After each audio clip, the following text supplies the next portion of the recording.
pra começar, Yuri Santana, além do que a gente já falou, né, no pós-jogo ali, a gente, se a galera perceber, a gente acaba fazendo na segunda-feira, o pós-jogo ele vira pós-jogo 1.0 e 2.0.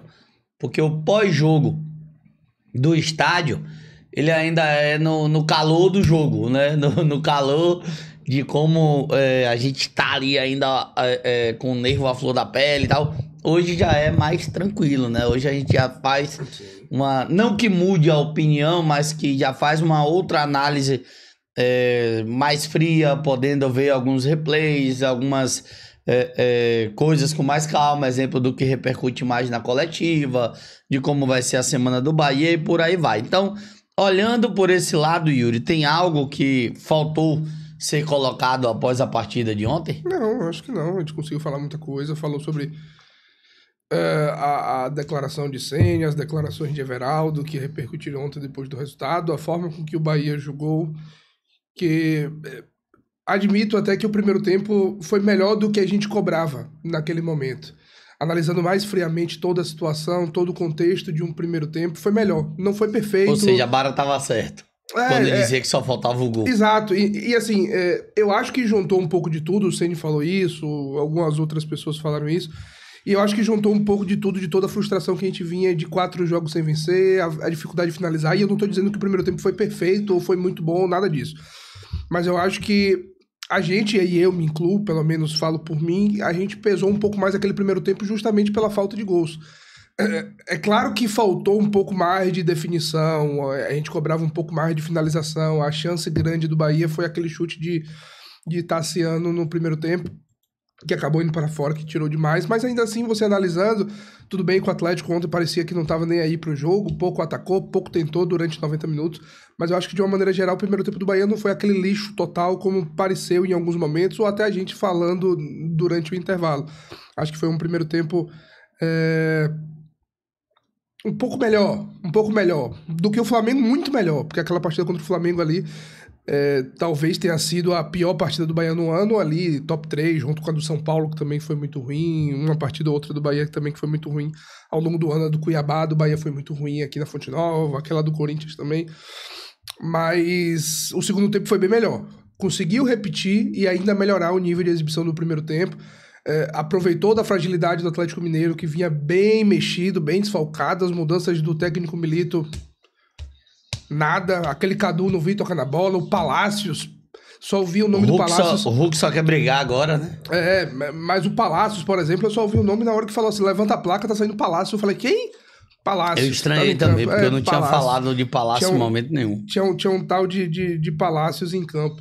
E assim, a gente conseguiu concretizar as chances que apareceram. Porque, de fato, não teve treinamento entre uma partida e outra. Não teve. O Bahia jogou na quinta, sexta-feira o Bahia voltou. Eu pergunto pra ele, né? A primeira pergunta eu falo... no sábado é aquela representação que não tem treinamento. Primeira pergunta eu falo pra ele isso. Tipo, você falou de ajustar e tal. Como é que ajustou? Porque você não teve treino. E aí ele fala que realmente não teve treino, mas que foi mais na conversa mesmo pro grupo ouvir, né? Exato. E acabou dando certo, né? Acabou funcionando, o Bahia conseguiu jogar melhor. Mas assim, nada de perfeito, nada de maravilhoso. Eu acho que algumas coisas precisam melhorar. Precisa finalizar um pouco mais, dar uma tranquilidade para a semana de trabalho visando a partida contra o Fortaleza, que é outra partida complicadíssima no final de semana. Aniversário de Cauli, sábado, viu? Foi sábado passado. Não, pô. De novo, é porque foi ontem, ele jogou pra porra. Sábado é aniversário de Cauli de novo, viu? Alguém avisa ele. Coloca de outro. Sábado é aniversário dele de Coloca novo. de outro, aniversário de Carlos Alexandre. Pra ver se as coisas melhoram. Não, mas a partida de Cauli foi de maluco que tava tentando mesmo, pô. É outro, porque a partida contra o Flamengo de Cauli foi a pior do ano, e facilmente, porque além de uma partida ruim, era uma partida desinteressada e sem vontade. E o que a gente cobra do Cauli é mais regularidade. Não foi a primeira boa partida de Cauli em 2024, não foi. Mas falta sequência. A gente vê uma partida boa de Cauli, no outro jogo uma partida terrível, desastrosa, tenebrosa, e aí depois volta a apresentar um nível próximo do que foi em 2023, depois volta por uma partida tenebrosa. Então, assim, a gente cobra mais a regularidade do Cauli, né? Que ele consiga ser esse jogador que, porra, não tô num dia legal, não tô num dia inspirado. pô, mas busque o jogo, volte aqui atrás, tente quebrar essa linha, tente dar a opção de passe, tente construir um pouco mais esse jogo, tente ajudar o Everton Ribeiro, tente servir um pouco mais o Tassiano, sabe? Tentar, e o Everaldo, tente aparecer um pouco mais quando a inspiração não aparecer. Mas foi uma boa partida de fato do Cauli, boa partida também do Everton Ribeiro, melhor em campo pelo Bahia, pela geradora de TV, pela maioria do chat. Pelo patrocinador. Pelo patrocinador, por todo mundo. Foi o melhor em campo o Everton Ribeiro. De fato, fez uma grande partida o Everton Ribeiro, não só pelo gol. O Canu, que tá suspenso também pra mim, foi outro baita destaque. Jogou muito, muito mesmo a partida de ontem, o Canu. E vai ser uma baixa importante para a partida contra o Fortaleza. O Canu jogou muito bem. O sistema defensivo como todo, né? O Gabriel ali também, um parceiro do Canu. O Luciano Juba bem do lado esquerdo também. Uma boa partida do sistema defensivo. O Marcos Felipe, quando foi preciso, também estava ali para segurar a barra, estava para segurar a onda. Então, uma boa partida do sistema defensivo. E ali no meio de campo, do Cauli e do Everton Ribeiro também foram muito bem. Destacaram o Caio Alexandre também, né? Que foi muito bem, conseguiu ter mais espaço, fazer o jogo girar, conseguiu dar velocidade nos passes. Foi uma partida boa também do Caio Alexandre. E assim, a gente tava falando, né, dos momentos da equipe e do que Rogério citou ontem na coletiva. E teve gente achando ruim porque eu concordei quando o Rogério falou assim, gente, parece que o Bahia tá ali no G4 desde 2003 e tal. Aí teve um torcedor que falou assim, Marinho, mas o campeonato não começou em 2003. Aí é aquela coisa que eu digo, falta interpretação, né? O Rogério não fala que o campeonato começou em 2003, que o Bahia só joga de 2003 pra cá. Ele cita a questão da era pontos corridos. E que de 2003 pra cá, qual foi o tempo do Bahia, gente? Qual foi a campanha do Bahia dentro desses anos, né? Desses últimos 21 anos de campanha. 20 anos, não vou falar 21 não, porque agora a gente tá jogando. Dos 20 anos de Série A de brasileiro. Dos 20 anos de Série A de brasileiro em pontos corridos, eu lembro de um ano, que é o de 2019, da gente acreditar mais ainda que nós estaríamos numa Libertadores. 2017 ilude a gente rápido, porque a gente abre o campeonato já metendo 6 no Atlético, e aí fica naquela ilusão de como vai ser e tal. E os outros anos, Yuri, era sempre aquela coisa. Quando você voltava de uma Série B, você tinha a ilusão de que ia fazer um grande ano. Um exemplo, pra galera lembrar. 2011 do Bahia. 2011 do Bahia eu falava disso, de que a gente tava caçando outro dia aqui a revista Placar, porque a Placar postou, deu leite no Bahia, que foi quando o Carlos Leite trouxe um monte de jogador pro Bahia, entre eles Souza, Tite, Lomba, acho, não sei aqui, posso estar enganado aqui, mas acho que Fael, né? Naquele ano, a gente tem a chegada de Ricardinho e de Carlos Alberto, né? Eu acho que é nesse ano aí, é porque Mancini foi depois, mais à frente, os considerados medalhões, que alguns queriam ver, né? 2003 a gente tem Kleberson e por aí vai. De estar sempre acreditando e derrapava e frustrava o torcedor de novo. O que é que eu tô querendo dizer pra galera entender? Não é pensar pequeno, não é querer dizer que Rogério tá 100% certo, até porque, pra mim, o que aconteceu no Rio de Janeiro é culpa do técnico quando a gente é eliminado sem dar um chute no gol. Ele não entra em campo, mas ele que escalou, ele que viu que o primeiro tempo tava ruim e não mudou quando tinha que mudar logo. E aí depois vem, lógico, também parcela de culpa dos atletas que fizeram um jogo ruim, né? De até quem entrou, não entrou com vontade e por aí vai. Mas assim, galera, lembra quando... a comparação que eu vou fazer. Quando o Guto chegou lá em Ponta Grossa e falou assim, pô, eu sei que o torcedor... que o torcedor tá dizendo que tá sofrido. E aí ele mete o tá sofrido, mas tá gostoso.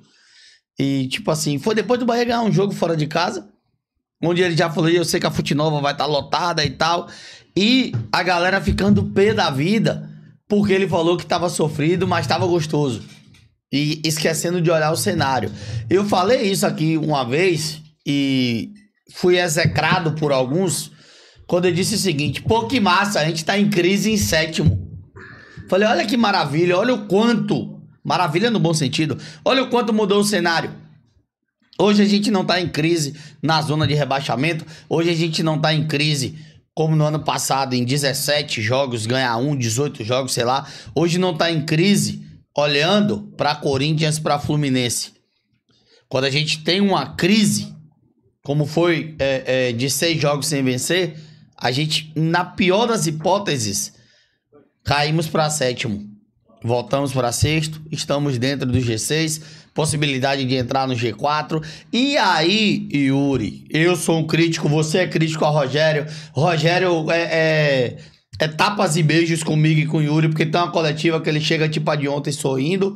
Tem a outra que o Rogério só falta o que Datena fez ontem, que você tava dando risada, né? E por aí vai. Então, assim, é curtir realmente, é abraçar. É fazer o que o torcedor do Bahia fez ontem na Fonte Nova. Chegar lá, cantar, incentivar, empurrar o time do início ao fim. Em dezembro eu vou cobrar esse balanço.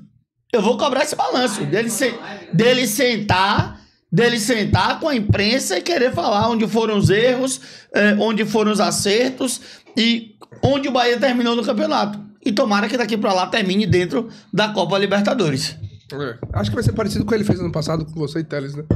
Que ele acabou ali. Foi ano passado não, pô? Foi no final da temporada. Não, foi agora, pô. Agora, né? Eu tinha achado que tinha sido no final da temporada. Não, que ano passado que é, pô? Foi agora, mano. Qual foi o jogo?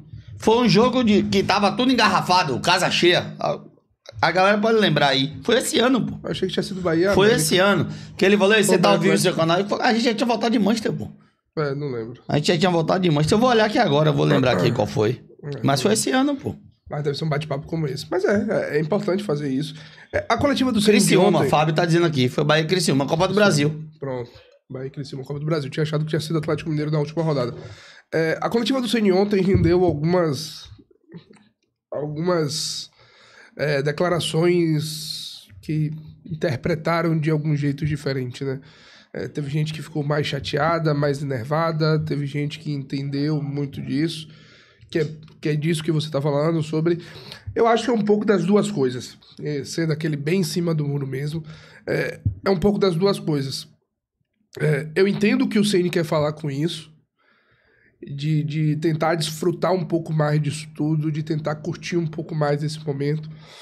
De valorizar um pouco mais. Desde que a gente começa perdendo, aí segunda rodada a gente vence, depois a gente empata, enfim, desde que a gente assume aquele top 6, o G6, o G7, nossa pior posição é o 7º lugar. Nossa pior posição é o 7º lugar. Então eu entendo quando ele fala de desfrutar um pouco mais. Mas, ao mesmo tempo, eu também entendo o torcedor que fica chateado, porque a declaração do Ceni ontem passou muito...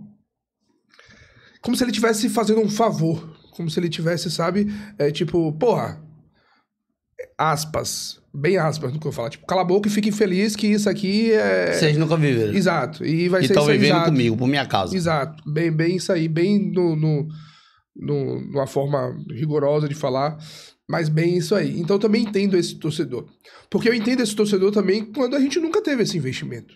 Então como é que a gente, e ainda assim a gente cobrava um Bahia melhor, mas como assim que a gente vai cobrar um Bahia brigando por Libertadores se o investimento não era condizente? No momento que 90 e poucos % votam sim e topam a venda do Bahia ao City Football Group, querendo que o Bahia vá buscar coisas que não viveu nos últimos anos, nos últimos 20 anos, nos últimos 15 anos. Então também entendo esse torcedor quando fala, pô, irmão, beleza, você tá certo, a gente nos pontos corridos a gente não brigou lá em cima, mas a gente não tinha contratação de 20 milhões, não tinha contratação de 30 milhões, não tinha Neguinho chegando por 60 milhões, não tinha Everton Ribeiro ganhando 900, 1 milhão, 1,5 milhão por mês. Não tinha também.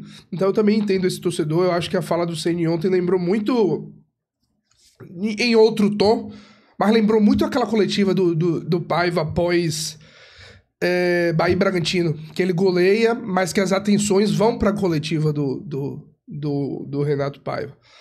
Que ele tava com aquele espírito de rancor. Foi a resposta do jogo anterior, né? Exato, ele tava carregando e aí venceu. Paiva, essa resposta só que de um jeito diferente. Na final do Baiano. Quando ele é campeão baiano. Mas o Bragantino também, porque as atenções daquele Bragantino que a gente goleia na Fonte Nova de 4-0 ano passado, no jogo de Paiva. Mas a da final do Baiano... Também, teve a da final do Baiano que ele fala, mas a do Bahia e Bragantino... Foi nesse jogo. A do Bahia Bragantino é o do Baraúna, é o que acontece no negócio de Baraúna, e que não só pelo negócio de Baraúna, outras declarações dele também nesse sentido de tipo... ofuscou o resultado. O torcedor lembra muito mais da discussão de Baraúna com Paiva do que do 4x0 do Bahia. Ele fala, porra, foi 4x0 aquele jogo? Foi 4x0 Bahia, o Bahia goleou. Então, em outro Pensei tom... que ia pôr de pé dar o seu showzinho. Pois é, em outro tom e de outra forma, lembrou muito essa coletiva de tentar atacar ou tentar de uma forma mais sutil e suave falar com o torcedor de uma maneira, sabe, tipo, ter gratidão a ele.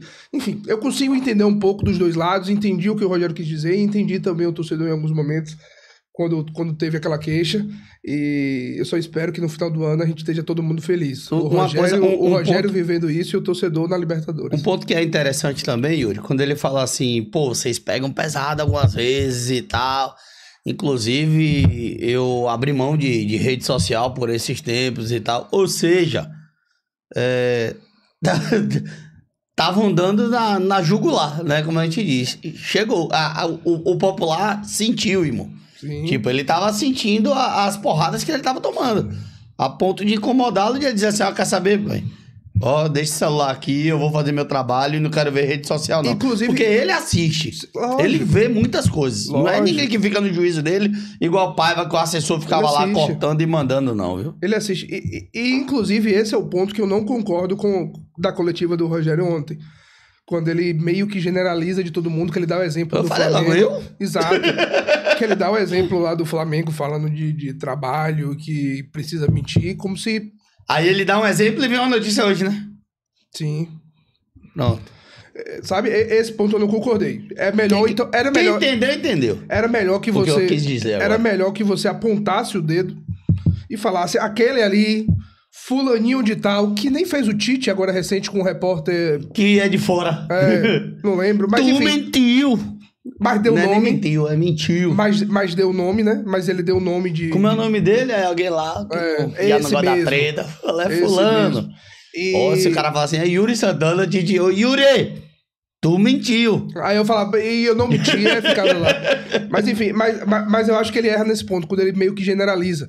Parece que todo mundo que vai de encontro ao trabalho dele, ou questiona, ou não curte esse momento como deveria, como ele falou, parece que tá fazendo um trabalho pra ganhar like, ou ganhar seguidor, ou ganhar... A gente sabe que tem alguns que tentam fazer isso, mas no momento que ele faz isso no meio de uma coletiva, ele meio que joga pra todo mundo, irmão. Tanto que você falou, pode ter sido você, pode ter sido... pode ter sido o canal A, se foi ele, pipocou, então, né? Então assim... Quer dizer... Eu acho que era muito melhor ali do que você generalizar e colocar toda a classe de youtubers, assim eu posso dizer, né? Nossa classe. Um trabalho, e tem muita gente que faz um trabalho muito sério aqui. Muito sério, muito dedicado, de muito compromisso, de muita seriedade. Esse foi o ponto da coletiva do Ceni que eu acho que não devia ter existido ou ter sido de outra forma. Marinho,